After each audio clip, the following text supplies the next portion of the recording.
අද වීඩියෝ එකෙන් මම ගෙනාවේ වෙස්ලින් විතරක්ම පාවිච්චි කරන ලස්සන වෙන ක්‍රම 7ක්. ඔයා පාවිච්චි කරන ගොඩක් ප්‍රොඩක්ට්ස් වෙනුවටම වෙස්ලින් විතරක්ම පාවිච්චි කරන්න පුළුවන් කියලා ඔයා දැනන් හිටියද? එහෙනම් වීඩියෝ එකට ගිහින් බලමු මොනවද කියලා. නිතරම ෆෝන් එක පාවිච්චි කරන නිසා හරි රැට නිදි මරන නිසා හරි ඔයාගේ ඇස් වටා කළු වෙලා මහන්සි පාටක් පේන්න තියෙනවා. ඒකට හොඳම විසඳුමක් වෙස්ලින් සහ ආමන්ඩ් ඔයිල් එකතු කරලා හදා ගන්න පුළුවන්. ආමන්ඩ් ඔයිල් බිංදු කිහිපයකට වැසින් ස්වල්පයක් මිශ්‍ර කරලා හැමදාම රැට නිදා ගන්න කලින් ඇස්වට ආලේප කරලා මතුව මසාජ් කරන්න.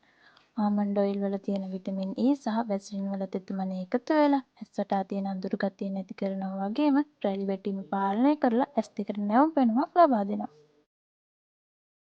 ඔයත් ඉස්සර නිසා නිතරම පීඩා විඳින කෙනෙක් නම් මේක හොඳ විසඳුමක් වෙයි. නාන්න කලින් වැසිලින් ස්වල්පයක් අරගෙන ඔයාගේ හිස් කබල හොඳින් ආලේප කරලා මෘදුව මසාජ් කරන්න.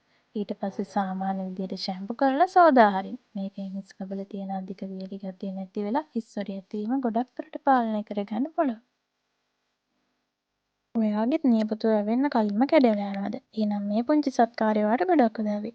හැමදාම රැට නිදා ගන්න කලින් වැසිලින් ස්වල්පයක් ඔයාගේ නේල් කියුටිකල්ස් වල ගාලා විනාඩි 2-3ක් හොඳින් මසාජ් කරන්න. මේ සරල පුරුද්දෙන් නියපොතු වලට අවශ්‍ය හොඳ පෝෂණයක් ලැබෙනවා වගේම ලේ ගමනාගමනය වැඩි කරලා නියපොතු ඉතා ඉක්මනින් සහ ශක්තිමත්ව වර්ධනය වෙන්න උදව් වෙනවා. ඔයාගෙත් කොණ්ඩේ නිතරම අවුල් වෙලා පිම්බිලා තියෙන එක ඔයාට වදයක්. ඒකටත් වැස්ලින් වලින් ලේසිම විසඳුමක් තියෙනවා. පාවිච්චි නොකරන පිරිසිදු ටූත් බ්‍රෂ් එකකට වැස්ලින් ඉතා පුංචි ප්‍රමාණයක් අරන් අවුල් වෙලා තියෙන කෙස් අසුරින් මතුව පීරන්න. මේකෙන් කොණ්ඩෙට හොඳ මොයිස්චරයිසර් ගතියක් ලැබෙනවා වගේම එළියට යද්දී ලස්සන ස්ලීක් ලුක් එකක් පැය ගාණක් යනකම් තියාගන්නත් පුළුවන්. ඔය වැඩ කරනකොට රිදි හොදද්දි පාවිච්චි කරන සබන් නිසා ඔයාගේ අත් රළු වෙලාද? එහෙනම් මේ සත්කාරය අනිවාර්යෙන් කරන්න. හැමදාම රැට නිදා ගන්න කලින් වැස්ලින් ටිකක් අත් දෙකේම හොඳින් ආලේප කරලා නිදා ගන්න. ඔයාට පුළුවන් නම් වැස්ලින් ගෑවට පස්සේ කපු මේස් දෙකක් දාගෙන ඉන්න. අත්වල ගොරෝසු ගතිය අඩු කරගන්න මේ පුරුද්ද ඔයාට ලොකු උදව්වක් වෙයි. ඔයාගේ තොල් නිතරම පැලෙනවා නම්, වේලෙනවා නම් හරි, තොල් වල සම ගැලවෙනවා නම් හරි වැස්ලින් වලින් හොඳ ලිප් ස්ක්‍රබ් එකක් ඉදලදීම හදා ගන්න පුළුවන්. වැස්ලින් වලට සීනි ටිකක් දාලා කලවම් කරලා ඒකෙන් තොල් මත තප්පර කිහිපයක් මෘදුව ස්ක්‍රබ් කරන්න.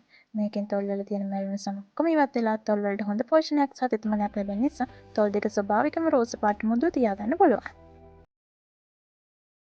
ඔයත් ආස කරන බ්ලෂර් එක හරි ලිප්ස්ටික් එක හරි වේලිලා පාවිච්චි කරන්න බැරි වෙලා අයින් කරලා තියනවද? වේලිලා තියෙන ක්‍රීම් එකට හරි බ්ලෂර් එකට හරි වැස්ලින් පොඩ්ඩක් දාලා හොඳින් කලවම් කරන්න. මේ සරල ට්‍රික් එකෙන් වේලුණ මේකප් එක ආයෙත් අලුත් වෙනවා වගේම මුහුණට ලස්සන දිලිසෙන පෙනුමක් එකතු කරගන්නත් පුළුවන්.